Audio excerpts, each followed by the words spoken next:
But first of all, with me is corporate anthropologist and best-selling author Jitske Kramer. She was on stage earlier this afternoon talking a lot about how to build a strong corporate culture. So for anyone who missed that, I think we all know that culture is important in business these days. But what are the key secrets, do you think, to building the best kind of culture you can?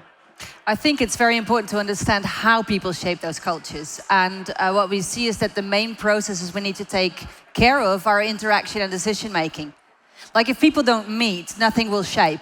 You can have a group of people here and here, and what do we do and how do we shape those cultures? And when we look at strong corporate cultures, many times I meet people say, well, then we need to optimize all individuals, get their skill levels up, and it helps if everyone is better in communication. But if the mutual relationships between those people is not optimized, the group as a total is not as strong as it could be. It's like if one department is not talking to the other, then the total is not as strong as it could be. If the chief, the leader has no idea what's going on the shop floor, it's not as strong as it could be. So the focus is to gain good relationships and therefore to make sure that you have attention for diversity, because we know for sure that people have different opinions.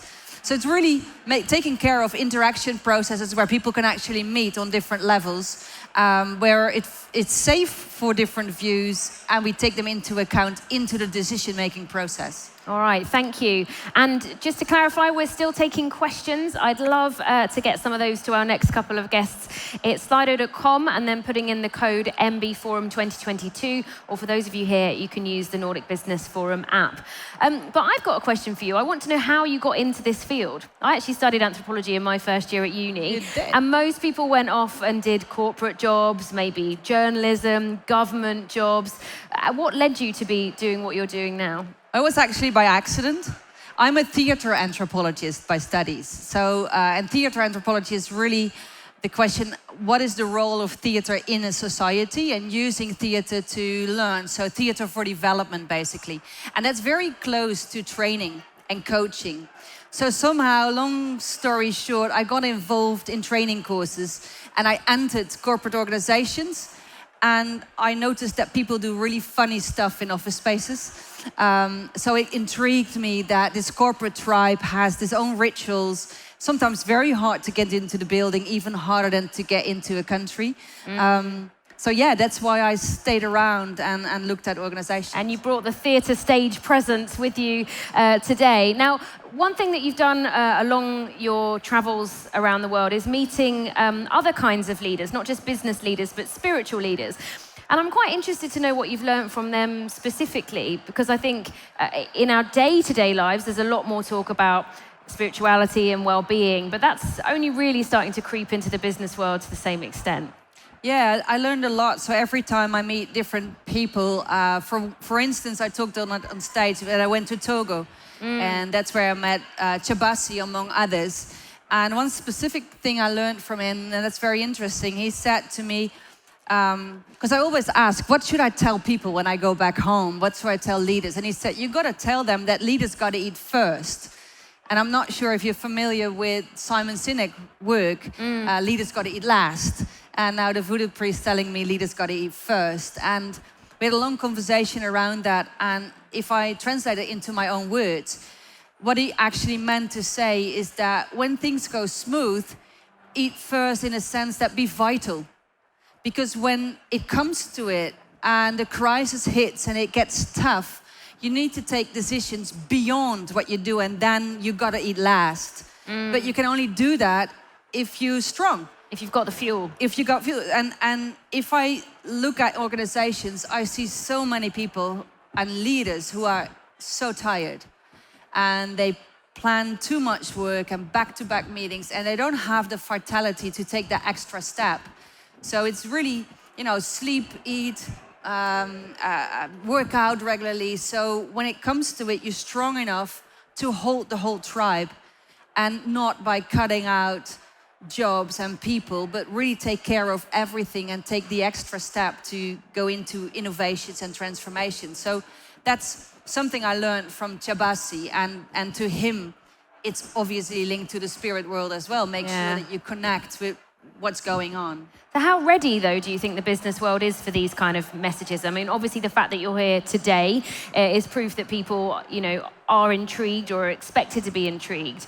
But can you see more of a shift happening in the next 5 years where we're a bit more open? Well, my view is tunneled and focused, of course. People ask me a lot, so at least there are some companies ready for it. And I think there's a whole bunch of people ready for it. If you see now the quiet quit in the States, it's great resignation, and people are unhappy with what's going on. And it's pretty much linked to the questions around, do I belong to this organization? Do they take care of me? What happens in crisis? We've been talking about that a bit on this stage during the day. So you believe that those, because they have become sort of quite buzzwords, but you believe that the sort of the thoughts and discussions behind them are genuine, that it is company culture that's causing a lot of people. What I see is that I see too many people who feel that their voices are not listened to, and those people, they don't put their heart and souls into the work. And I see too many people who don't feel that the reciprocity system is okay. So I put something in, how much salary do I get? Do I have to take a second job to, So I think we need to take care of reciprocity systems. We need to take care of, do people really belong? Do we listen to them? Is the ranking fair? In other terms, do we feel that the decision making is in the right hands? And there I see a lot of frustration among young people, old people, and everything in the middle.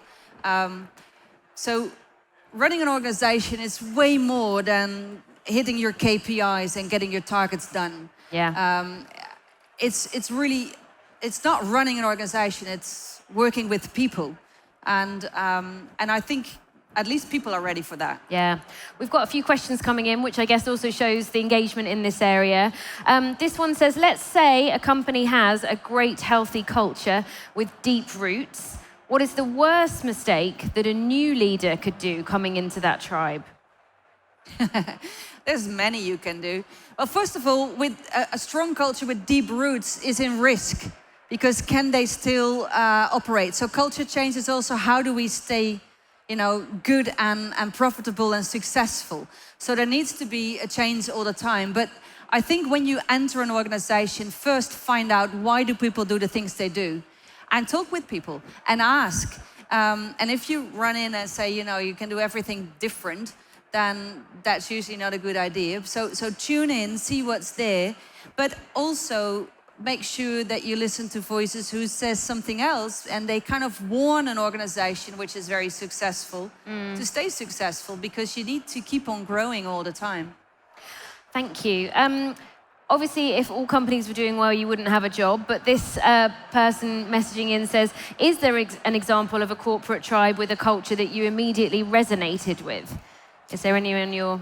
It's the opposite, name and shame. Every time I'm asked in a company or my colleagues of Human Dimensions, then there is trouble going on. And the thing is, I don't benchmark organizations. So what I do, I travel the world to learn from former headhunters, what we can learn from that in organizations. Or I travel to the Tanah Toraja in Sulawesi to understand their relationship with people dying. So I don't have examples of company cultures. I have examples across the globe of different tribes, what we can learn from that. So the answer to the question is, where I come, usually there is some kind of trouble. Yeah. And the traveling I do is mainly in different places in the world. Okay. In your online bio, I was reading that you learn a lot also from conversations with random passers-by. I would say maybe in the Nordics, the fact we have an introvert's corner over there, maybe not the best for striking up conversations with strangers, although it seems to be going pretty well over in the after-work zone there. But what do you think is special and worthwhile about connecting with strangers? If you truly connect, then every time you find a different story, and you can find that when you do your shopping. Even during Corona, when you can only go to your shops, you find different stories. It's truly about opening up and explore the world as a traveler. And I must say that the most intense lessons I got from taxi drivers all over the world. And one example is that I was in Bali a couple of years ago, and in my life, lots of things happened. So I was tense, I was sad, I wasn't feeling well. I had to wait for another job I had to do in Singapore, so I went to Bali for a week, but not feeling good. And I entered the airport, a taxi driver came and said, "Where do you want to go?" I said, "To a hotel." Like, take me somewhere. Wow, that unplanned. Yeah, and he said, "What's up?" And then I started crying, and he looked at me and he said, I'll take you to a place where your soul can find you again.